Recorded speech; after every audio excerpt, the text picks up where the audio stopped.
Greetings everyone, welcome to Advance. This game was played in the European Club Cup that's happening right now, and here with the black pieces we have the magician Divya Deshmukh facing off against Nana Dzagnidze. And I already told you in the last round that I covered where she got a spectacular victory against Alexandra Matsevskaya, where you know that she got the 2 rated points that she required to reach 2500 rating. So if she's able to draw this game, or if she's able to win this game with the black pieces, that would be spectacular result for her to be able to just consolidate that 2500 rating. So let's see what happens here with the white pieces. Here Nana starts with knight to f3. We have d5 by Divya. Here just e3, knight to f6, and just c4. This we go into the ready opening. We have e6, knight to c3. This is the Agincourt defense. So playing Agincourt defense against Divya may be a psychological thing because she plays the Agincourt defense. So let's see what happens here. If Divya is able to actually just crush the Agincourt defense, or if something else happens. Well, let's just see. Here just a6 played by Divya. Now just comes p3, c5 now, and here we have c captures, e captures, bishop to b2, and here just going for this knight to c6. Just normal developing moves here. d4 now immediately striking in the center. We have bishop to g4 and bishop to e2, and now just going for this very nice line with bishop caps on f3, and this is the best engine move recommended. And now in this position here just capturing back, and we have c captures, e captures, and here just going for bishop to b4, and castles was played by white, but now even so much so as going for bishop caps on c3, sacrificing both the bishops here early on just by move 12. Could be preparation, but all of these moves that she played were best engine recommendations, so definitely it really could be here. Bishop captures was played. Now just comes castles. So we have queen to d3, and Divya must be thinking that maybe even if she's able to not play and get a win in this position, obviously she always pushes for a win. She never hesitates from it, but still with the black pieces playing against a strong opponent, it's always better to even get a draw rather than to lose with the black pieces. Then you have to face and push yourself and try to get a win, force yourself to get a win with the white pieces. It's always annoying. And you could go for a move like rook to e8 in this position. After rook f to e1, you play h6, g3 now, queen to d6, a4. Everything will be fine. Rook a to c8, you just develop the rooks, and after rook a to c1, the game goes on with both players having equal chances. But after queen to d3, here queen to d7 was played by Divya. Now just comes a4. We have this rook f to e8, and here just going for b4, pushing the pawn all the way.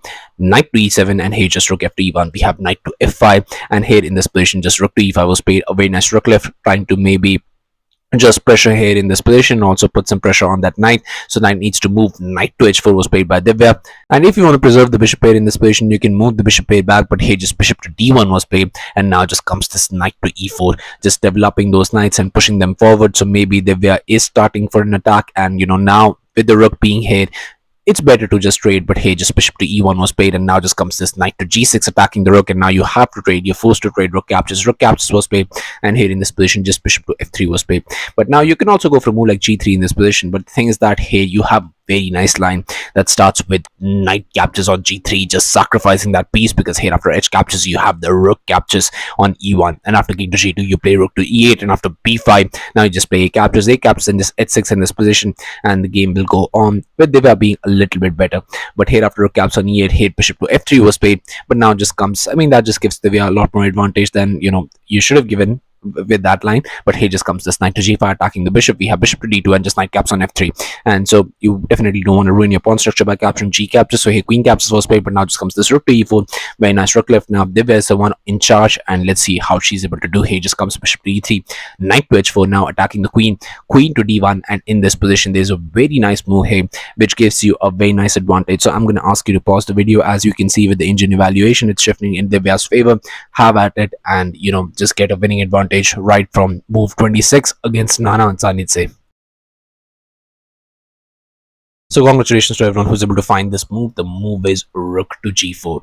Yes, that's the move that you want to play in this position if you want to have a winning advantage and try to push for a win. Because the thing is that if you play a move like g3 in this position, all I have to do is just to get back with the rook. Yes, sacrificing an entire piece, because if you capture, she caps on h4, then I have this queen to h3, and now it's getting very difficult to be able to survive here. You cannot survive here no matter what you do in this position, and that's going to be a really different problem, because here if you go for f3 to not allow that rook to g4, now just comes this rook caps on e3, and now I'm inside your position. Your king side is completely shattered. The rook cannot join the party to be able to defend. And if you go for a move like queen to c to try and defend, here just comes g6, because you don't want to get background checkmated in the process of attacking. So here after rook to f1, you play this queen caps on h4, and you have a winning advantage here. Because the pawn structure is so much shattered, that's the problem. And your king is weak. You cannot defend both, and that's the problem. So here after rook to e4, what you would so this is what you would want to play in this position, is king to h1. But good luck finding all of these moves, because the thing is that both players are very much low on the clock. If you go for this knight to f5, then you play rook to c1, and after this knight caps on e3, you play f catches. Yes, you have to be a little bit careful about the back rank issues as well, but this rook captures and your position is absolutely fine. The thing is that your pawn structure is very much shattered, and yeah, it's going to be very difficult to actually hold this position. And definitely Divya is better. She has a 2.1 advantage. Most likely she will convert this. But after queen to d1, hey, knight to f5 was played immediately by Divya, and hey, still the position is very much better. She can still win this. Hey, queen to b3 was played. Now just comes this queen to e6, rook to c1, threatening to go for some back rank issues, but Divya doesn't care. She goes for this knight caps on e3, and here we have f captures, rook to c8 first. A very nice deflection tactic, because you know you can just pick this up, but still the position is still better for Divya. Here just going for queen captures, and now both players are very much down on the clock. This is move 31. They still have to make 9 more moves to reach time control, and the move that Divya wants to find in this position to be able to win this game right on the spot is either g6 or play queen to e6. And I'll show you one such line here. If you go for queen to e6, and the thing is that you cannot even trade the queen. If you trade the queen here, queen captures, f captures, your position is completely winning. There is not much you can do. King to f1, you play e5, d caps on e5, king to f7, king to e2, king to e6, and you can see that this position is completely winning. I have a pass pawn. There is not much you can do. I just have to use the pass pawn as a deflection, and you know, just constrict those pawns so that they cannot move. I'll have a tempo. I'll just win the game right on the spot. But here after queen caps on e3, Divya goes for h6, making some breathing room for the king. And the thing is that this position still is completely winning, as you can see with the evaluation bar, but still it's going to be much more difficult, because the thing is that now it's a queen's endgame, and queen's endgame are very much difficult to convert. Even the top grandmasters are not able to convert and find the right idea with less time on the clock. And the thing is that both players are very much down on the clock, and one, inaccuracy here and there, you will be actually, you know, just miss out on the win that you could have had in this position. That's the problem here. And even top grandmasters are not able to convert this with +5 or +6 advantage. It's just very difficult. It just h3 comes, and now just comes queen to e6, asking for the same trade, and if you trade, the position is completely lost. So queen to g3 was played, king to h7, and now just going for this king to h2, and now you can even still go for the idea with g6, but because the thing is that after queen to b8, now just targeting those pawns b6, saving them, and here queen to f8, queen to f6, king to h1, you play g5, pushing those pawns all the way, and after this a5, you just first play this queen to f1 check, just annoy the king a little bit. King to h2, you play b5, just, you know, stopping all of those pawns. And here after this queen to 8, now just play queen to f4 check, king to h1. And the thing is that you can go for a lot of ways in this position. You can win this game. You can go for queen to c1 check, you can also go for queen to f1 check, you can play queen to d6. Your position is completely winning. There's not much you can do. You can even give up that pawn and try to win this game, and it's just a very difficult position there for white. And most likely what's going to happen is black can actually completely win this.